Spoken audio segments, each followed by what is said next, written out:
All right, guys, so I'm gonna try to record this again and get it right this time. I'm using 4.25 millimeter hook and regular old size 4 yarn. And so we're gonna start with multiples of 6, and I'm doing 24.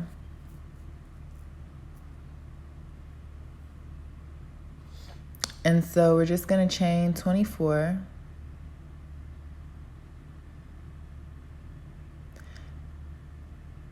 And that should give us a few granny clusters going across.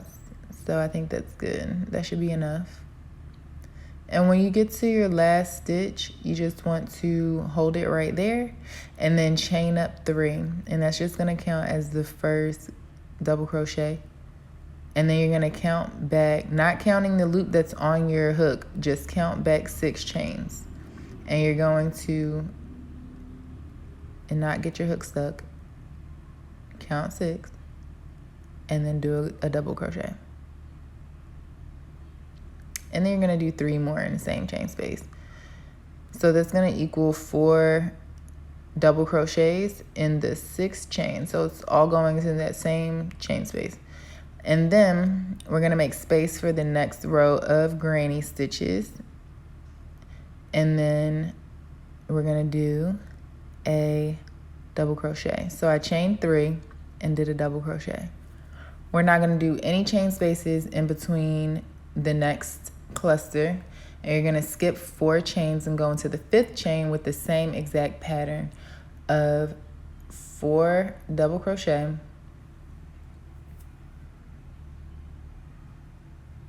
chain 3, and then another double crochet.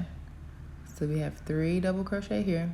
Now this is the 4th one, and we're going to chain 3 and double crochet one last time. And so then we're just gonna repeat that one across. Make sure you skip 4 in between each one. You're skipping 4 chains in between each cluster that you work.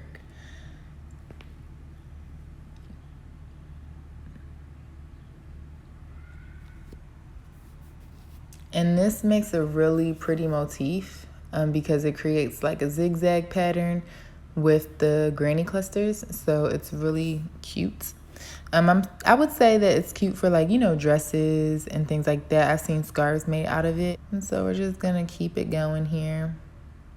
Chain 3 in between each cluster of 4 and then go right back into the same space with a double crochet.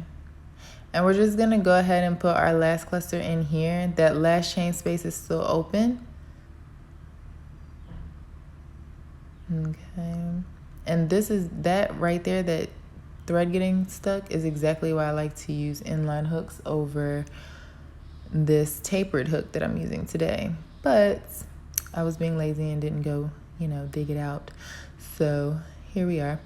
But we're just gonna finish up with our last set of 4, and then we're gonna chain our 3 chain space and then our last double crochet to finish off the cluster. And then in that last chain space that we left open, we're gonna just do a double crochet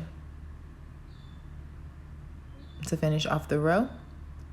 And then this is what we have so far, which is cute, but you'll see how it builds here on the next row. So to get ready for the next row, we're just gonna chain up 3, counts as a double crochet, and then we're gonna go immediately into that space that we left with 4 double crochet. The same exact pattern. Chain 3.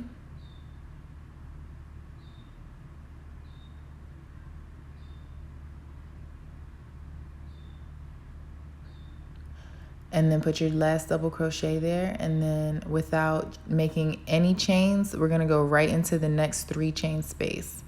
And then you just keep it going, the same pattern, over and over and over again until you get to the end. I'm like speeding up through it here so that the video is not too long, but and plus it's the same general pattern. You just do 4 double crochet make your chain 3 space, and then right back into the same space you've been working, you add 1 more double crochet to finish off the cluster. And so what ends up happening is a little zigzag shape is created, and it looks really, really nice. So you see it starting to form here. I'm about to do like 1 more row so that you can really see it, but I think it looks pretty good like this too. I think this will look nice, like, as, you know, just like, even if it was just like the trim, if you did like 2 or 3 rows and it was just like the trim on a sleeve of a crop top or something like that, it's cute. So you just really just keep going with that, keep going, and just go as as many as you want, as your little heart desires, until you get the desired motif that you're looking for. You can really customize this to make it look very different, and I'll show you that at the end. But I'm using this right now in a dress that I'm making, so yeah. And so you see there how it creates that little zigzag pattern. And it's real cute. Real cute. Okay, guys, so I just wanted to quickly show you all a variation of that Drunken granny stitch that I did. And here, what I did, just for more coverage in the front of this gown, I just added rows of double crochet for more coverage, and I wanted like a more corseted look. In the back, I didn't do that. I left out those rows of double crochet because I just wanted more stretch, and plus I wanted a little bit of a different detail in the background. I kind of want it to be a little bit more lacy in the back, and I want the front to not be as flared out. So I left these double crochet there so that it wouldn't stretch as much. So and when I finish the dress, you'll see what I mean. I'll make a video about it. But what I wanted to do is just point out that when you want to increase with that particular stitch but not change the overall pattern, you see how there's rows here, there's still 6 rows going all the way down, but you can still see that there is an increase. So basically what you want to do when you are chaining your granny stitches into the chain space, before you create your new chain space for the next row by crocheting that 3 chain and then doing the double crochet, increase the chain space. So as I got larger, it eventually increased to 4, and then you can see that I increased how many not chains but stitches are in each granny section, or like the cluster going over the chain space. So I'm doing 8 chains here, but I started out with 3 here. So I started out with 2 chain spaces, and now all the way down here I have 4 chain spaces. So you just want to make sure that you're increasing the area that your granny cluster can go onto, as well as increasing the amount of stitches that are in each cluster. That way it can spread out gradually, and you don't have to do too much thinking when trying to, you know, make it stretch. So I hope that helps. I will see you guys for another video very, very soon, because I'm definitely trying to pump these how-tos out, and I hope that you guys learned something in this video. Definitely give me a like, a comment, a subscription, subscribe, a thumbs up, all of that good stuff, and leave me suggestions for other videos. I really like doing diagrams, so if there is a diagram that you want to see, you can send it to me and I'll make a video of that for you.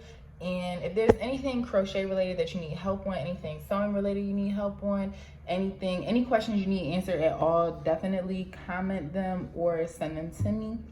And yeah, I'll see you guys later. Bye.